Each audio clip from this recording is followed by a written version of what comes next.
Olá! Hoje a gente vai fazer um mergulho, assim, bem focado na Lei número 7.960 de 89. É a lei da prisão temporária aqui no Brasil. Um tema, né, super importante para quem está estudando direito e, olha, especialmente para concursos. Os detalhes aqui contam muito.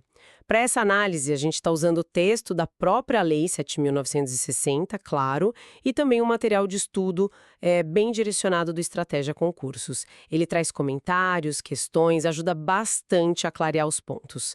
Então, vamos lá. A ideia é destrinchar isso, entender direitinho quando cabe essa prisão temporária, quais são os prazos, como funciona o procedimento e, principalmente, né, aqueles pontos que sempre causam dúvida ou que adoram aparecer em prova, para ninguém cair em pegadinha. Bom, para começar a pergunta que não quer calar. Em que situações pode ser decretada a prisão temporária? A lei é bem específica, não é para usar à torto e à direito. Exato. O ponto de partida, sim, fundamental é o artigo 1º da lei. Ele que define as hipóteses. Basicamente, a gente tem 3 incisos ali que precisam ser olhados com muita atenção. O inciso 1, ele diz que cabe a temporária quando for, e essa palavra é chave, imprescindível. Imprescindível para as investigações do inquérito policial, olha só. Imprescindível, não é só útil, tem que ser necessária mesmo. E o contexto é o inquérito policial, fase de investigação, antes do processo. Certo, imprescindível para a investigação no inquérito. E os outros dois? O inciso 2 já foca mais na figura do investigado, sabe? Quando ele não tem residência fixa ou então não dá elementos para esclarecer a própria identidade. A ideia aqui é tipo evitar que a investigação pare, porque não se acha o sujeito ou nem se sabe direito quem ele é. E o inciso 3, esse é famoso. Ele exige que existam fundadas razões. E não é qualquer achismo. Tem que ser baseado em prova admitida na lei penal, né? Razões fundadas de autoria ou participação do investigado num daqueles crimes que estão listados no próprio inciso. Essa lista é o ponto central aqui. Ah, sim, a famosa lista do inciso 3. É uma lista até que longa, né? E só tem crime pesado ali. Pelo que a gente vê na lei e no material, tem homicídio doloso, sequestro, roubo, extorsão, extorsão mediante sequestro, estupro. Isso, estupro e outras figuras que mudaram de nome com o tempo. Mas a ideia é essa: epidemia com resultado morte, envenenamento de água ou comida com resultado morte também. Quadrilha ou bando, que hoje é associação criminosa, né? Genocídio, tráfico de drogas, crimes contra o sistema financeiro e até os crimes da lei de terrorismo que entraram depois, em 2016. É bastante coisa. Exatamente. É uma lista taxativa, ou seja, só vale para esses crimes. E aqui, olha, só tem um debate importante que o material de estratégia até destaca bem. Esses incisos, o I e o 3, eles funcionam sozinhos ou precisam se juntar? Boa pergunta. Eu preciso só do inciso 1, por exemplo, ou só do 3? Então, a posição que prevalece, que os tribunais aceitam e que cai em concurso, é que eles não são alternativos nesse sentido. Você precisa combinar, não basta só um deles isolado. E como seria essa combinação, então? O que precisa ter junto? Olha, a interpretação majoritária diz o seguinte: você precisa ter o inciso 3, que são as fundadas razões de autoria ou participação num crime da lista. Tá. Combinado com o inciso I, que é a imprescindibilidade para a investigação. Ou então, você precisa do inciso 3, combinado com o inciso 2, que é a falta de residência fixa ou de identificação. Entendi. Então não adianta só ter uma suspeita forte de que a pessoa cometeu um crime grave da lista. A prisão temporária só vai caber mesmo se, além dessa suspeita, ela for essencial para a investigação andar. Isso. Ou se tiver aquele risco do cara sumir porque não tem endereço certo ou documento. Isso limita bem mais o uso, né? Limita. E essa é a intenção, é buscar um equilíbrio, né? Entre a necessidade de investigar e o direito à liberdade. A gravidade do crime sozinha não justifica a temporária. Tem que ter essa ligação com a investigação ou com a identificação. O material de apoio bate muito nessa tecla de como essa combinação é vital para acertar a questão de prova. O material também aponta uma coisa curiosa sobre a redação da lei. Ela é de 89, né? E cita artigos do Código Penal, outras leis da época. Só que muita coisa mudou de lá para cá. Sim, reformas do Código Penal. Exato. Nomes de crimes mudaram, tipo quadrilha para associação criminosa, a forma como os crimes sexuais são descritos. Mas a Lei 7.960, lá no texto dela, continua com as referências antigas em alguns pontos. Não foi atualizada formalmente nisso. Tem que ficar atento para fazer a correspondência certa, né? Tem sim. É um ponto de atenção para o estudante. A interpretação dos tribunais já considera as leis novas, claro. Mas se você pegar a lei seca, vai ver a redação original. Por isso que um bom material de estudo, atualizado, como esse que a gente está usando, é importante. Ele faz essa ponte. Ok, então entendemos as hipóteses, quando pode caber a temporária. Mas e na prática? Como a coisa funciona? Quem pede? Quem bate o martelo? Esse fluxo é importante. É fundamental. E o procedimento está lá bem descrito no artigo 2º da Lei 7.960. O primeiro ponto, o mais básico e essencial. Quem decreta a prisão temporária é sempre o juiz. É o que chamam de reserva de jurisdição. Ninguém mais pode, nem delegado, nem promotor, só o juiz. E o juiz pode, sei lá, lendo o inquérito, achar que precisa e decretar por conta própria? Não pode, de jeito nenhum. Esse é outro ponto que os comentários das questões no material reforçam muito. O juiz não age de ofício na prisão temporária. Ele não pode ter a iniciativa.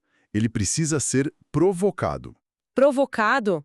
Como assim? A prisão só pode ser decretada se houver uma representação da autoridade policial, ou seja, um pedido formal do delegado, ou então um requerimento do Ministério Público, do promotor. Sem um desses pedidos, o juiz fica de mãos atadas. Entendi. Sempre começa com a polícia ou o MP pedindo. Isso. E tem mais um detalhe importante no parágrafo 1º do artigo 2º. Se o pedido vier do delegado, da polícia, o juiz, antes de decidir, é obrigado a ouvir o Ministério Público. O MP tem que dar um parecer. Funciona como mais um controle, né? O fiscal da lei tem que opinar. Faz todo sentido. E depois que o pedido chega para o juiz, ele tem um prazo para decidir? E ele tem que explicar por quê. Sim e sim. A decisão que decreta a temporária tem que ser fundamentada. O juiz precisa dizer claramente por que ele acha que os requisitos estão presentes, aquela combinação do inciso 3 com o I ou o II. E a lei exige pressa. A decisão tem que sair em, no máximo, 24 horas depois que o pedido chegou. É o que está no parágrafo 2º do artigo 2º. Nossa, 24 horas é muito rápido. E como é que se garante que vai ter um juiz, um promotor, disponíveis para analisar isso a qualquer hora, fim de semana, feriado? Boa pergunta. Para isso funcionar, o artigo 5º da lei manda que todas as comarcas, todas as seções judiciárias tenham um esquema de plantão de 24 horas, tanto do judiciário quanto do MP, justamente para poder analisar esses pedidos urgentes de prisão temporária e outras coisas que não podem esperar. Ah, tá explicado. O sistema se organiza para isso. Bom, procedimento entendido. Agora vamos para um ponto que, nossa, sempre dá nó na cabeça, especialmente para a prova, os prazos. Quanto tempo a pessoa pode ficar presa temporariamente? Prazo é sempre um ponto crítico. A regra geral, que está lá no comecinho do artigo 2º, é que a prisão temporária vai ser decretada por 5 dias. Esse é o prazo padrão. 5 dias. E pode aumentar. Pode ser prorrogado por igual período, ou seja, mais 5 dias. Então, no máximo, 10 dias, pela regra geral. Isso, 5 mais 5. Mas olha o detalhe. A prorrogação não é automática, não. Ela só pode acontecer se ficar demonstrada uma extrema e comprovada necessidade. Não é só porque a investigação não acabou. Tem que justificar muito bem essa prorrogação. Tem que justificar muito bem. Quem pede a prorrogação é a polícia ou o MP, e o juiz vai analisar de novo se essa necessidade extrema e comprovada realmente existe para manter a pessoa presa por mais 5 dias. Entendi. Mas essa regra de 5 mais 5 vale para todos aqueles crimes da lista do inciso 3º? Eu lembro de ter visto no material algo sobre uma exceção importante. Viu certo? E essa é talvez uma das maiores pegadinhas de concurso sobre esse tema. A Lei dos Crimes Hediondos, a Lei número 8.072 de 90, ela trouxe uma regra diferente para a prisão temporária quando o crime investigado é hediondo ou equiparado. Ah, é verdade. Se o crime for hediondo, prazo muda. Muda, e muda bastante. Se o crime que está sendo investigado, e que, claro, tem que estar naquela lista do artigo 1º, inciso 3 da Lei 7.960, Sim, tem que estar na lista. se ele também for considerado hediondo ou equiparado pela Lei 8.072, aí o prazo da prisão temporária não é de 5 dias, é de 30 dias. 30, nossa, bem mais. 30 dias. E esse prazo de 30 dias também pode ser prorrogado por igual período, ou seja, mais 30 dias. E a condição para prorrogar é a mesma, extrema e comprovada necessidade. Então, peraí, para crime hediondo ou equiparado que esteja na lista da Lei 7960, a prisão temporária pode chegar a 60 dias. 30 mais 30. Exatamente, uma diferença enorme em relação aos 10 dias da regra geral. Caramba! O material de estudo deve dar exemplos para a gente fixar isso, né? Dá sim, os comentários das questões ajudam muito nisso. Por exemplo, pega o latrocínio, que é o roubo seguido de morte. Ele está na lista da Lei 7960 e também é crime hediondo pela Lei 8.072.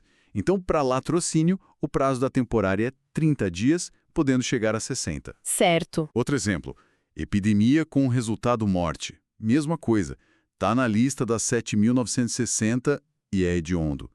Prazo de 30 mais 30.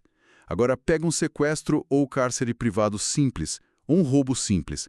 Eles estão na lista da Lei 7.960, ok, mas eles não são considerados hediondos. Ah, então para esses volta a regra geral? Volta à regra geral, 5 dias prorrogáveis por mais 5. Entendi. Então o pulo do gato é identificar o crime, ver se ele está na lista do artigo 1º, inciso 3 da Lei 7.960. Se estiver, verificar se ele também é considerado hediondo ou equiparado pela Lei 8.072. Se for as duas coisas, prazo de 30 mais 30. Se estiver na lista, mas não for hediondo, aí é 5 plus 5. Perfeito. É exatamente essa dupla checagem que tem que ser feita. Exige conhecer as duas leis. Muito bom saber disso. E outra dúvida que sempre surge, acabou o prazo. Seja 5, 10, 30 ou 60 dias. O que acontece? O preso fica lá esperando o juiz mandar soltar? Não. E isso é importantíssimo. Foi até reforçado por uma mudança na lei em 2019, pela nova Lei de Abuso de Autoridade. O parágrafo 7º do artigo 2º da Lei 7.960 é muito claro. Quando o prazo do mandado acaba, a autoridade que está com o preso sob custódia tem que soltar ele imediatamente. Imediatamente. Sem precisar de nova ordem do juiz. Sem precisar de nova ordem. A soltura é automática ao fim do prazo. A única situação em que ele não é solto é se, antes de acabar o prazo, a autoridade receber a comunicação de que a prisão temporária foi prorrogada ou então que foi decretada a prisão preventiva, que aí é outra história, outros motivos. Entendi. Então, a responsabilidade de soltar no dia certo é de quem está cuidando do preso, a autoridade custodiante. A regra é, acabou o prazo, rua, a menos que chegue ordem expressa para continuar preso. Exatamente. E se não soltar no prazo, pode dar problema sério para essa autoridade, inclusive crime de abuso de autoridade, como a gente vai ver. E a contagem desse prazo, como funciona? O dia que a pessoa é presa já entra na conta? Entra sim. Essa foi outra mudança que veio com a Lei 13.869 de 2019. Incluir um parágrafo 8º no artigo 2º dizendo expressamente: o dia em que o mandado de prisão é cumprido, o dia da prisão mesmo, já conta como o primeiro dia do prazo. Ah, então se prendeu na segunda com prazo de 5 dias. Conta segunda, terça, quarta, quinta, sexta. Na sexta-feira, no final do dia, tem que soltar, a menos que tenha chegado a prorrogação ou a preventiva. Ótimo. Esses detalhes de prazo e contagem são cruciais mesmo. Agora, vamos falar um pouco dos direitos de quem é preso temporariamente e dos deveres das autoridades. A lei se preocupa com isso? Se preocupa sim. A Lei 7.960 e, claro, a própria Constituição trazem várias garantias. Começa já com o mandado de prisão. O artigo 2º, lá no parágrafo 4º, diz que o juiz tem que expedir o mandado em 2 vias. Uma delas tem que ser entregue para o preso na hora da prisão. E esse papel serve como nota de culpa, diz por que ele está sendo preso e, detalhe, a prisão só pode acontecer depois que o mandado foi expedido pelo juiz. Não pode prender para depois pegar o mandado. E o que mais tem que ter nesse mandado? Além do motivo? Então, além de identificar quem está sendo preso e quem mandou prender, aquela mudança de 2019 também exigiu que o mandado diga expressamente qual é o período de duração da prisão temporária e qual é o dia exato em que o preso tem que ser solto. Isso dá mais clareza, mais segurança para todo mundo, né? Para o preso e para quem está vigiando ele. Com certeza. E durante a prisão, quais os direitos garantidos? Bom, o parágrafo 6º do artigo 2º garante que o preso seja informado na hora da prisão dos direitos dele que estão na Constituição, no artigo 5º, direito de ficar calado, de chamar a família, de ter um advogado, de saber quem prendeu ele, aqueles direitos básicos de qualquer pessoa presa. E tem uma garantia muito específica e importante no artigo 3º da Lei 790 e 60. Os presos temporários têm que ficar separados dos outros presos, obrigatoriamente. Separados? Como assim? Não podem ficar na mesma cela, no mesmo ambiente, que presos que já foram condenados ou que estão presos preventivamente. A ideia é proteger a integridade deles e também, evitar que sofram pressão ou que a investigação seja prejudicada ali dentro. Faz sentido. É uma proteção a mais. E o juiz, ele continua de olho enquanto a pessoa está presa temporariamente? Ele fiscaliza? Continua, sim. O controle não acaba quando ele assina o mandado. O parágrafo 3º do artigo 2º permite que o juiz, por conta própria, ou se o MP ou o advogado pedirem, mande trazer o preso na frente dele, peça informações para a polícia sobre como ele está ou determine um exame de corpo de delito para ver se ele foi agredido, por exemplo. É uma supervisão que continua. E se a autoridade desrespeitar essas regras? A do prazo, por exemplo, de não soltar na hora certa. Tem consequência? Tem e pode ser grave. Como eu falei, a nova Lei de Abuso de Autoridade, Lei 13.869 de 2019, define vários crimes. Embora o artigo 4º da Lei 7.960 ainda fale da lei antiga de abuso, que foi revogada, o princípio continua valendo e foi reforçado. Se a autoridade prolonga a prisão temporária sem motivo legal, se não solta o preso quando o prazo acaba, ou se demora para comunicar a prisão para o juiz, isso pode ser crime de abuso de autoridade. E aí o responsável responde na esfera penal, administrativa, civil. Nossa, então a lei realmente tenta criar mecanismos para evitar abuso. Bom, pensando agora em consolidar tudo isso para quem está na batalha dos estudos para concurso.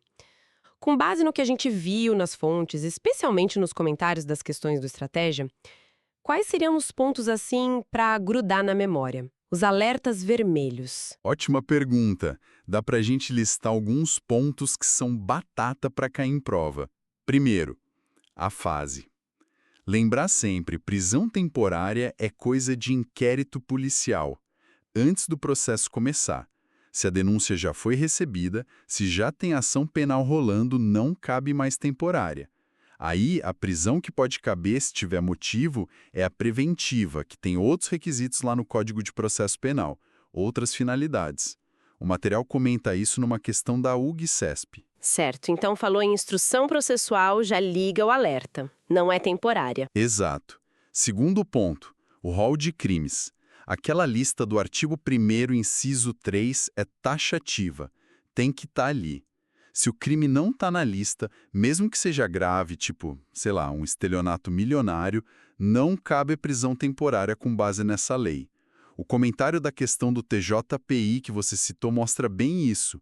Envenenamento qualificado pela morte está na lista, ok.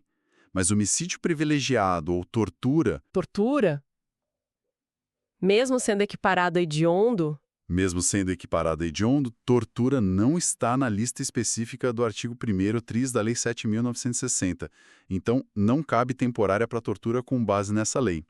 É uma pegadinha clássica. Caramba, essa é boa mesmo. Anotado. Terceiro ponto. A iniciativa. Martelar isso. Juiz não decreta temporária de ofício. Tem que ter o empurrãozinho, a provocação. Ou o delegado representa, o MP requer. Foi o que decidiu uma questão da PCSP-VUNESP que está no material. E quarto ponto, talvez o que mais derruba a gente, os prazos diferentes. Tem que saber de cor. Regra geral é 5 dias, pode prorrogar por mais 5, máximo 10. Isso para os crimes comuns da lista. Agora, se o crime da lista for também hediondo ou equiparado, aí o prazo sobe para 30 dias, prorrogáveis por mais 30, máximo 60. Aquela questão da PCSP-VUNESP cobrava exatamente isso.